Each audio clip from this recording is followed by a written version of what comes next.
Welcome back to the channel. నేను మీ Durga Prasad.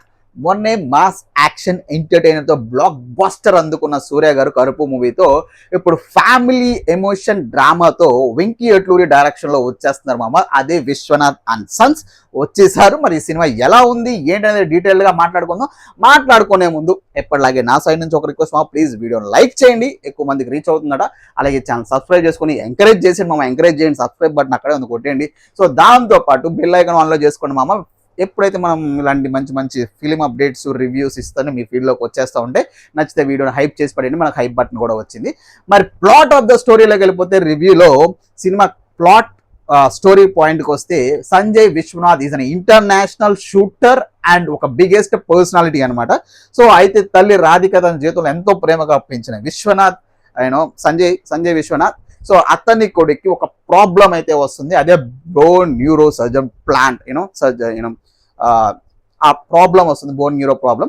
So ఈ problem it's the biggest problem in Sanjay life. అయితే దీనికోసం డోనార్ని వెతకడానికి మనోడు విదేశాలు ప్రయత్నిస్తాడు సంజయ్. సో అక్కడ వెళ్ళినప్పుడు అక్కడ ఒక క్యారెక్టర్ ఎంటర్ అవుతుంది. ఆ క్యారెక్టర్ మన సంజయ్కి పరిచయం అవుతుంది. ఆ క్యారెక్టర్ పేరే మ్యాడీ మామ. సో మమతా బైజు యాక్ట్ చేశారు. మ్యాడీ క్యారెక్టర్ అని పరిచయం అవుతుంది. సో ఆ ఏజ్ గ్యాప్ ఇంత ఏజ్ గ్యాప్ ఉన్నప్పటికీ మ్యాడీ సంజయ్తో లవ్లో పడుతుంది.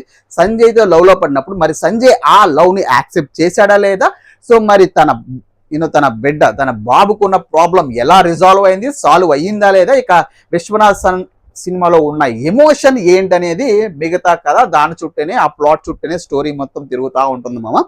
సో మరి ఇందులో హైలైట్స్ ఏంటంటే సంజయ్ విశ్వనాథ్గా సూర్య గారు ఫుల్ జస్టిఫికేషన్ చేశారు. అలా ఒదిగిపోయారని చెప్పొచ్చు ఆ పాత్రలో.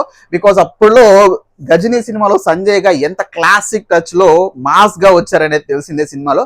సో ఈ సినిమాలో చాలా క్లాస్ అండ్ స్టైలిష్ లుక్ ఉంది. సో కళ్ళలో ఆ ఎమోషన్ చాలా సెటిల్డ్ గా పర్ఫామ్ చేశారని చెప్పవచ్చు ఈ సినిమాలో. దాంతో పాటు ఏజ్ గ్యాప్ ఉన్న లవ్ స్టోరీని చాలా ఏ మాత్రం ఆ హెసిటేషన్ చూపిస్తారు కదా, ఏమా అవసరమా అన్నట్టు ఆ హెసిటేషన్ తో చాలా న్యాచురల్ గా చూపించారని చెప్పవచ్చు సూర్య గారి ఆ విషయంలో, no doubt at all. So ఇక మమతా బైజు అయితే ఆ అల్లరి క్యారెక్టర్ కి చాలా ఫ్రెష్ గా అనిపించింది. ఆఫ్టర్ ప్రేమలో తర్వాత ఇలాంటి కైండ్ ఆఫ్ క్యారెక్టర్ చూసాను. సో దట్టు ఈ సినిమాకి చాలా యాప్ట్ అయ్యే క్యారెక్టర్ అని చెప్పొచ్చు. చాలా ఫ్రెష్ గా ఉంటుంది, చాలా ఎనర్జెటిక్ గా అనిపిస్తుంది వాళ్ళ పేరు చూసినప్పుడు. Mamata Baiju main asset of the film అని కూడా చెప్పొచ్చు. బికాస్ ఆ కైండ్ ఆఫ్ క్యారెక్టర్, ఆ కైండ్ ఆఫ్ ఎనర్జీ తను ఇచ్చింది కాబట్టి. ఇక రాధిక శరత్ కుమార్ అండ్ మిగిలిన వచ్చిన కాంబో, మన మమతా బైజు కానీ, రాధిక శరత్ అండ్ సూర్య గారు, వీళ్ళ మధ్య వచ్చే కామెడీ కానీ ఎమోషన్ కానీ చాలా big asset of the film in the first half అని చెప్పొచ్చు క్లియర్ గా చెప్పాలంటే. ఇక వెంకీ అట్లూరి గారి డైరెక్షన్ ఏమాత్రం ఏంది, ఆ సార్ సినిమా కానీ, లక్కీ భాస్కర్ ఇలాంటి క్లాసిక్ పాయింట్స్, క్లాసిక్ సినిమాలు తీసుకుని ఆయన ఒక డిఫరెంట్ పాయింట్, ఒక ఎమోషన్ ని టచ్ చేస్తూ, ఏజ్ గ్యాప్ అనే ఒక ఎమోషన్ ని టచ్ చేస్తూ చాలా మెచ్యూర్డ్ గా డీల్ చేశారు అనిపించింది వెంకీ అట్లూరి. ఏ మాత్రం డౌట్ లేదు. There is no vulgarity in the film. First thing, there is no vulgar గా చూపించే ప్రయత్నం అయితే ఎక్కడా చేయలేదు ఏజ్ గ్యాప్ ని, దీన్ని కానీ. సో చాలా క్లీన్ అండ్ మెచ్యూర్డ్, నీట్ గా చూపించారు వెంకీ అట్లూరి గారు అని చెప్పొచ్చు, no doubt at all. So ఇక జీవి ప్రకాష్ మ్యూజిక్ నాకైతే ఓకేగా అనిపించింది. బట్ అండ్ ఎమోషనల్ సీన్స్ లో కొంచెం బెటర్ అనిపించింది. ఎమోషనల్ సీన్స్, బికాస్ ఈ సినిమాకి కావాల్సింది ఎమోషనల్ సీన్స్ లో ఉన్న మ్యూజిక్, అది చాలా వర్కౌట్ అయిందని చెప్తాను.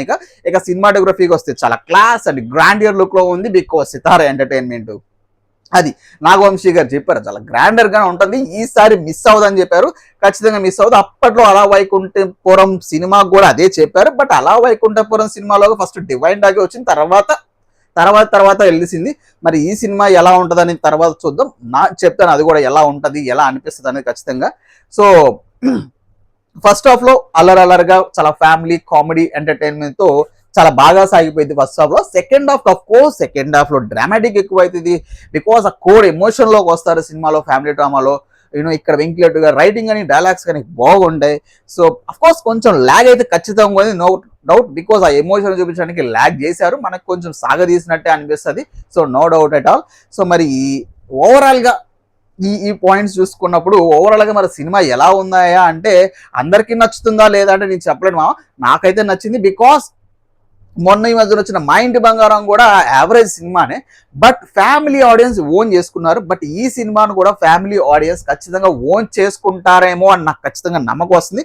బికాజ్ అంత fresh, no vulgarity, clean comedy, so emotions ఉన్నాయి కాబట్టి ఖచ్చితంగా వర్కౌట్ అయ్యిద్దని నాకు అనిపిస్తుంది. బికాజ్ ఈ మధ్య కాలంలో వచ్చిన ఏ ఫ్యామిలీ సినిమా అయినా సరే బాగానే వర్కౌట్ ఉంది. కమింగ్ టు ద ఫ్యామిలీ ఆడియన్స్కి వచ్చేసరికి అది దాన్నే వాళ్ళే హిట్ చేస్తున్నారు కాబట్టి సో వాళ్ళే ఒక విధంగా తీసుకెళ్తున్నారు. రీసెంట్గా మా ఇంటి బంగారం ఒక బిగ్గెస్ట్ ఎగ్జాంపుల్ అని చెప్పొచ్చు. ఫ్యామిలీ ఆడియన్స్కి నచ్చితే ఎక్కడికో తీసుకెళ్తారు, చూడాలి. లాంగ్ రన్లో ఫ్యామిలీ ఆడియన్స్ ఖచ్చితంగా నచ్చిద్దని నేను అనుకుంటున్నా. మరి ఈ సినిమా రేటింగ్ విషయానికి వస్తే అందరిలాగా పూలు టమాటాలు ఇలాంటివి కాకుండా సినిమా టర్మ్స్లో నాకు అనిపించింది block buster hit, super hit, average, flop, disaster మాట్లాడుకుంటే నా వరకు ఇది ఒక హిట్ మూవీ మావా. మరి బ్లాక్ బస్టర్ అని చెప్పలేను కానీ నాకైతే హిట్ మూవీ అంతే. సో మరి మీకేమనిపించింది, మీరు చూస్తే మీకు సినిమా ఏమనిపించింది కింద కామెంట్ బాక్స్ లో మెన్షన్ చేయండి. సో ఆఫ్టర్ మాస్ యాక్షన్ తర్వాత ఇలాంటి ఫ్యామిలీతో కూడా హిట్ కొట్టారు, విచ్ ఇస్ వెరీ గుడ్ అనిపించింది. చూసినప్పుడు ట్రైలర్ కూడా కొంచెం ఇంపాక్ట్ అనిపించింది. సో ఆయన అన్నట్టు అత్తారింటికి దారి, మరి నాగవంశీ గారు అన్నారంటే అత్తారింటికి దారి, మిస్టర్ పర్ఫెక్ట్ ఇలాంటి సినిమాలన్నీ ఉంటాయి, అలాంటి ప్లాట్లోనే ఉంటుంది. So but it is good and engaging, no boring at all. So second half చెప్పే కదా కొంచెం ల్యాగ్ అనిపిస్తుంది, సెకండ్ హాఫ్ కొంచెం వర్కౌట్ అవ్వలేదు అనిపిస్తుంది, మరీ బోరింగ్ అయితే ఉండదు. దట్స్ వెరీ క్లియర్ పాయింట్ అని చెప్తాను మళ్ళీ. సో ఆ ఎమోషన్ పట్టుకున్నారు కాబట్టి. సో మరి ఇది మన రివ్యూ నచ్చితే వీడియో లైక్ చేయండి, ఛానల్ సబ్స్క్రైబ్ చేసుకోండి, ఎంకరేజ్ చేసేసండి, అలాగే బెల్ ఐకాన్ ఆన్లో పెట్టుకొని వీడియో హైప్ చేయండి హైప్ బటన్ వచ్చింది. అంటే నెక్స్ట్ వీడియో కొంటా, నెక్స్ట్ వీడియో కలుస్తామా, బాయ్.